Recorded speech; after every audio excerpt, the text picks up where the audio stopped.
বর্ণনা কে দিচ্ছেন, কোথা থেকে এসেছে সেটা আগে আমি তোমাদের বলি।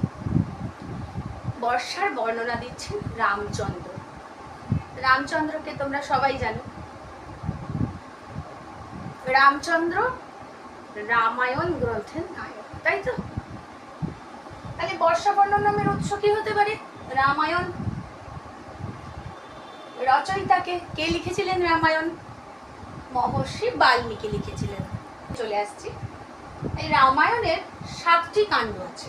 কি কি লিখে নেবে, সবাই নোট করো, খাতা পেন নিয়ে বসো, নোট ডাউন করো।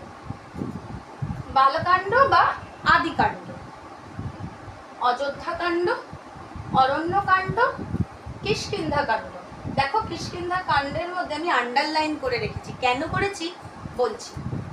সুন্দরকাণ্ড, যুদ্ধ বা লঙ্কাকাণ্ড আর উত্তরকাণ্ড।